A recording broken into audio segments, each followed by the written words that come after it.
സബീഷ് കുഞ്ചിബാലയുടെ 1001 കവിതകൾ ഭാഗം 20. കുതിരശക്തി. ഏറിടും കുതിരശക്തിയെന്നും മേലാപ്പുകാരാത്ത മണിമാളികളിൽ സൂക്ഷിപ്പുകാരായി ഭിക്ഷാടനത്തിനിറങ്ങും മുമ്പേ തിരിച്ചറിയുന്നില്ലെന്നൊരു ശക്തിയും മാനവ നിൻഹൃത്തിൻ ഭൂപടം. വധം. ആയുധം ലക്ഷ്യമെന്നാകിലും ശിരസ്സൊന്നും നഷ്ടമല്ലെന്നൊരു കണക്കു മാത്രം ബാക്കിയാവുന്നു സഹോദരർ തമ്മിലുള്ളൊരു യുദ്ധത്തിൽ. യുദ്ധക്കൊതി. വീറൊന്നു താൻ കൈമുതൽ ലഹരി ഒന്നു താൻ വിജയത്തിനനിവാര്യം.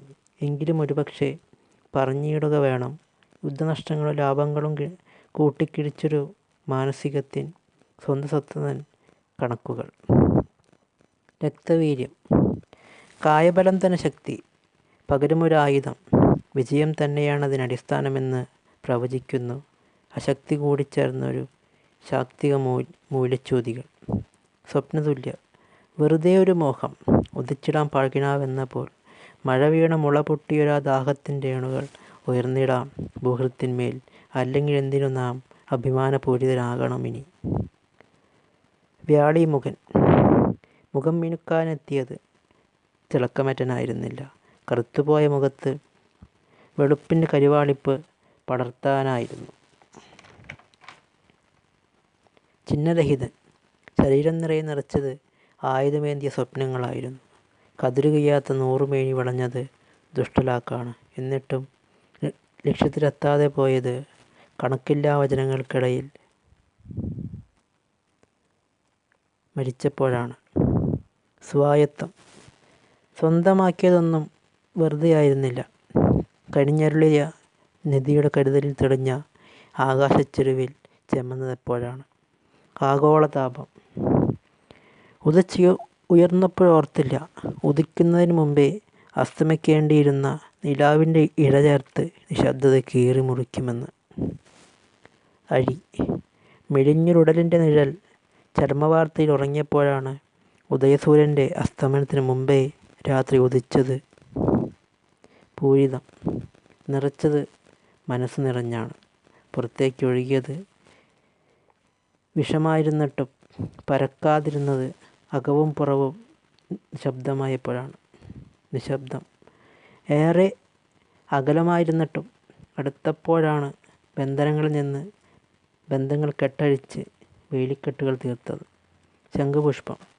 വളഞ്ഞു പുളഞ്ഞൊഴുകുന്നതിനിടയിലാണ് ലക്ഷ്യങ്ങൾ കടന്ന് ജാഗ്രതയിലെത്തിയത്. വക്രബുദ്ധികൾ ഉണർന്ന് സാമ്രാജ്യങ്ങൾ കീഴടക്കുന്നതും അപ്പോഴായിരുന്നു. വളവു തിരിഞ്ഞ്. ഇടത്തു നിന്നോ വലത്തു നിന്നോ എന്നറിയില്ല. ദിക്കറിയാതെ പാഞ്ഞപ്പോഴാണ് മേഘങ്ങൾ ഗർജിച്ചത്. കൊതുമ്പുവെള്ളം. നിലാക്കയത്തിലാണ് തുഴഞ്ഞെത്തിയത്. എന്നിട്ടും കരകാണാ തീരത്ത് നോട്ടമുറപ്പിച്ചപ്പോഴാണ് അക്ഷരജാലകൾ പുനർജനിച്ചത്. പഞ്ചവർണം. ചിറകുവിടർത്തിയത് ആർക്കു വേണ്ടിയായിരുന്നു. തിരിച്ചറിഞ്ഞപ്പോഴാണ് മിഴികൾ തുളുമ്പിയത്. പിന്നെ എപ്പോഴാണ് വൃത്തങ്ങൾക്കുള്ളിൽ തനിച്ചായിപ്പോയത്. ലോകദഹനം. ഉദിച്ചുയർന്നതെന്നും അസ്തമനത്തിന് ശേഷമാണ്. പിന്നെയാണ് ഒടുവിലെ മരണം സംഭവിക്കുന്നതിന് മുമ്പേ ആദ്യ മരണം ജനിക്കുന്നത്. വിശ്വാലങ്കാരം.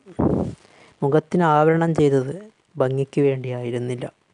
വചനങ്ങളിൽ മതിലുകൾ തീർത്ത് അരോചകമായപ്പോഴാണ് മരവിപ്പ് സംഭവിച്ചത്. ഒളിഞ്ഞിരിപ്പ്. വെറുതെ ആയിരുന്നില്ല ഒരു നിഴലിനെയും പുറകിലേക്ക് വലിച്ചടുപ്പിച്ചത്. അപ്പോഴാണ് സുന്ദര സ്വപ്നത്തിൻ്റെ പ്രതിച്ഛായകൾ ഉണർന്നത്. വർണ്ണച്ചെപ്പ്. നിറങ്ങളേഴും പിറന്നിരുന്നു. എന്നിട്ടും ഒന്നിനു പുറകെ ഒന്നായി പ്രവാഹമുണ്ടായത് രക്തവർണ്ണങ്ങളിൽ ജീവിതം ചുവന്നപ്പോഴാണ്. വിചിത്രം. സ്വപ്നങ്ങളൊക്കെയും പിറന്നത് മനസ്സിലായിരുന്നില്ല. സത്യങ്ങൾക്ക് വിലക്ക് ഏർപ്പെടുത്തിയപ്പോഴാണ് അസത്യങ്ങൾക്ക് ചുവപ്പ് പടർന്നത്. വൈചിത്ര്യം. സൃഷ്ടിക്കപ്പെട്ടതെല്ലാം സവിശേഷമായിരുന്നു. എന്നിട്ടും എപ്പോഴാണ് ജീവിതത്തിൻ്റെ നിറങ്ങൾക്ക് കറുപ്പ് പടർന്ന് മാനം വെളുത്തുപോയത്.